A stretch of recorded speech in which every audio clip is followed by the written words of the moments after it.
বলুন। যাবজ্জীবন মানেটা কি? অনেক কেসে আমরা দেখেছি 2-3 বছরে বেরিয়ে গেছে, পেরোলে বেরিয়ে যায়। তারে অন্যায় করেও তাকে ক্ষমা করে দেব? কেন বলবে? এই কেসটা আমি সত্যি শক, বলতে পারেন আমি নিজেও একজন লয়ার ছিলাম, আমি আইনটা পড়েছি, আইনটা আমি একটু একটু হলেও বুঝি। আমি অনেকগুলো কোর্টে কেস করেছি, টাকার জন্য নয়, মানবিকতার স্বার্থে। কি করে বলেন জাজমেন্ট? একটা জাজমেন্ট আমার পছন্দ হয়নি, যে it is not a rare of the rarest case. আমি মনে করি yes, it is a rare, sensitive and very very heinous crime. এবং ক্রাইম করে যদি কেউ বেঁচে যায়, সে তো আবার ক্রাইম করবার চেষ্টা করবে। ডেড বডিটা পুড়িয়ে দিলেন কেন? এভিডেন্স একটাই ছিল মাত্র। উনি আজ পর্যন্ত কটা লোককে ফাঁসি দিয়েছেন? বাগপি কাণ্ডে কারো ফাঁসি হয়েছে কি? নাকি কামদুনিতে ফাঁসি হয়েছে? প্রতিদিন খুন ধর্ষণ হচ্ছে। একটা যদি ফাঁসি দিয়ে দেখিয়ে দিতেন যে পারি আমরা, তাহলে আজকে এগুলো বন্ধ হতো। আজকে মানুষ সন্দেহ করছে মমতা ব্যানার্জি যে তার আঁচলেতে এই খুনের দাগ লেগে আছে, ডাক্তারের খুনের। যারা অপরাধী তাদের সর্বোচ্চ সাজা হোক। রাজ্য সরকারের এই তাড়াহুড়োটা অত্যন্ত সন্দেহজনক। রাজ্য সরকারের এই তাড়াহুড়োটা দেখে মনে হচ্ছে ওরা তাড়াতাড়ি সঞ্জয়ের মুখটা কেন যেন বন্ধ করে দিতে চাইছে। তথ্য প্রমাণ লোপাটের বিষয় কিন্তু বারবার উঠে এসেছে। অতএব কালকেরটা শেষ নয়, this is just the beginning. আমার মনে হয় রাজীব কুমারের মতো পুলিশের ডিজির নাম তার মুখে এসছে। এই সমস্ত বিষয় আমার মনে হয় তদন্ত হওয়া প্রয়োজন।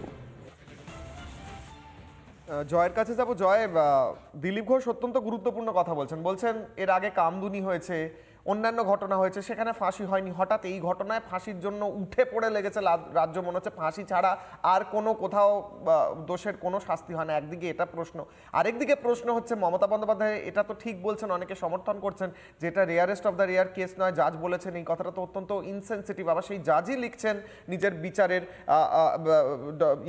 বিচারে লিখছেন যে মেয়েটি ঘুমোচ্ছিল এবং কোনো মতেই আশা করেননি এরকম একটি আক্রমণ হবে এবং সেই জন্য তার প্রতিরোধ করার ক্ষমতাও ছিল না। তো সেটা তো একটা রেয়ারেস্ট অফ দ্য রেয়ার কেসই হচ্ছে। ওয়ার্ক প্লেসে ঘুমোচ্ছে একটি মেয়ে, তার উপর এরকম হামলা হচ্ছে, ধর্ষণ হচ্ছে, খুন হচ্ছে। তো এই ক্ষেত্রে মনে হচ্ছে কোথাও একটা এই বিচার ব্যবস্থা, যা বিচার দেওয়া হয়েছে এবং যা লেখা হয়েছে তার মধ্যে কোথাও ডুয়াল স্ট্যান্ডার্ড কিছু আসছে।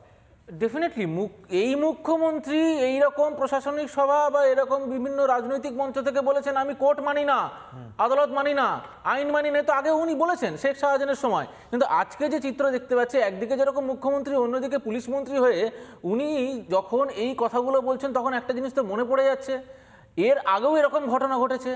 লোয়ার কোর্টে যাবজ্জীবন ফাঁসির সাজা শোনা যাচ্ছে, আবার আপার কোর্টে যখন গেল সেখানে বেকসুর খালাস হচ্ছে।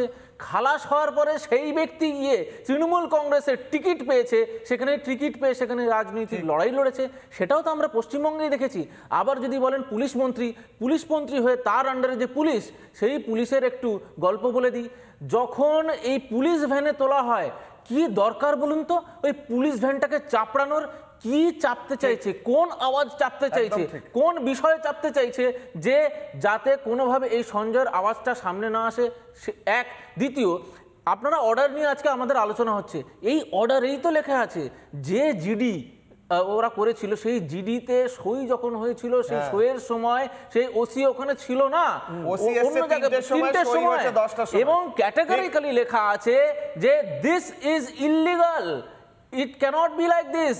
সেটা অর্ডারে ক্লিয়ারলি লেখা আছে। তার এরকম যখন অসংখ্য ইললিগাল ঘটনা ঘটে গেছে ইনভেস্টিগেশনের মধ্যে, তার মানে একজন তো ব্যক্তি নয়। অ্যাবসলিউটলি, তাহলে তাদেরকে তো বার করতে হবে, সিবিআইকে তো করতে হবে। অ্যাবসলিউটলি, এই জন্যই বলছি যে অর্ডার বেরিয়েছে।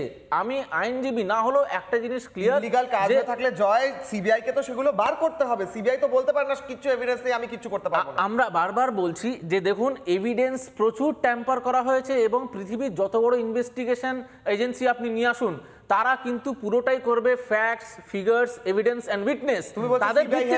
তাদের ভিত্তিতে দেখুন, এক জায়গায় গিয়ে তো অবভিয়াসলি হেল্পলেস।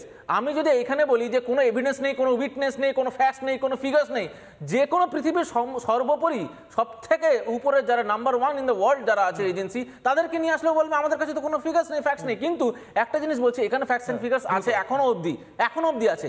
তার জন্যই বলছি যে এরকম বেশ কিছু এরকম ফাইন্ডিংস এই জাজমেন্টে আছে, যেখান থেকে মনে হয় আবার এর একটা আইনি লড়াই বড় জায়গায় যাবে এবং আরো ফ্যাক্টস এন্ড ফিগার্স বেরোবে। ঠিক, আমি ঝন্টু বাবুর কাছে যাবো। নানা ধরনের কন্টেন্ট দেখার জন্য লাইক করুন, শেয়ার করুন আমাদের ফেসবুক পেজ, সাবস্ক্রাইব করুন আমাদের ইউটিউব চ্যানেল।